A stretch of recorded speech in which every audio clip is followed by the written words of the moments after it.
Hello friends, welcome back to our channel నానమ్మ వంటలు. ఈరోజు రెసిపీ వచ్చేసి ఫ్రూట్ కస్టర్డ్ అనమాట.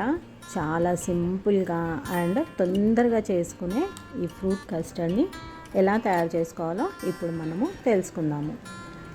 ఈ ఫ్రూట్ కస్టర్డ్కి 1/2 లీటర్ మిల్క్ని అయితే తీసుకుంటున్నాము. ఇప్పుడు సపరేట్గా కొంచెం పాలని బౌల్లో తీసుకుంటున్నాము. అండ్ అవి కొన్ని తీసుకొని పక్కకు పెట్టుకొని మిగతా పాలని బాయిల్ చేసుకోవాలన్నమాట. ఇది చాలా సింపుల్గా చేసేసుకునే రెసిపీ అనమాట.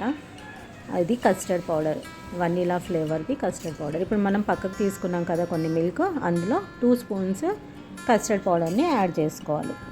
ఈ పాలల్లో 2 స్పూన్స్ కస్టర్డ్ పౌడర్ని కలిపి పక్కన పెట్టుకుందాము.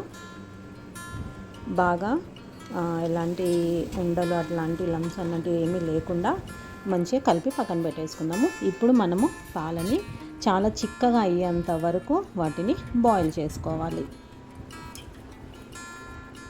దీంట్లో మనకి నచ్చిన ఏ ఫ్రూట్స్ అయినా వేసుకోవచ్చు.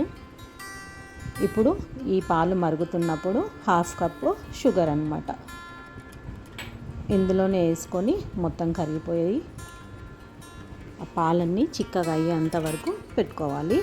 అలాగే ఇప్పుడు మనం ఇంతకుముందు కలిపి పెట్టుకున్న కస్టర్డ్ పౌడర్ ఉంది కదా పాలల్లో, దాన్ని కూడా ఇందులోనే వేసి కలిపేసుకోవాలి. కస్టర్డ్ పౌడర్ వేసిన తర్వాత ఈ పాలు ఇంకా చిక్కగా అయిపోతాయి అన్నమాట. సో ఇది ప్రిపేర్ అయిపోయిన తర్వాత చిక్కగా అయిపోతుంది. ఇలా అయిన తర్వాత దానిని మనము కూల్ అవ్వడానికి ఫ్రిడ్జ్లో పెట్టుకోవాలన్నమాట.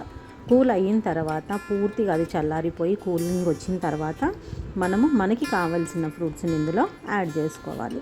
మేమైతే దానిమ్మ గింజలు, యాపిల్ ముక్కలు అండ్ బనానా, గ్రేప్స్ ఈ ఫ్రూట్స్ని అయితే యాడ్ చేసుకున్నాము.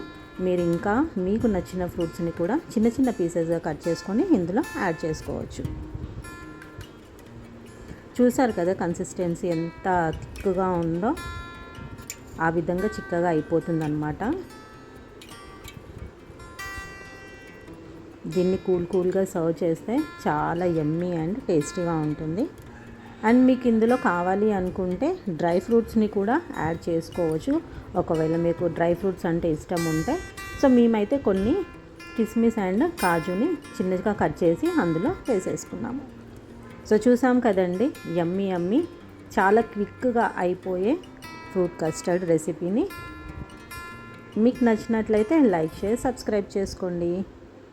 Thank you so much for watching. మరొక మంచి వీడియోతో మళ్ళీ కలుద్దాము.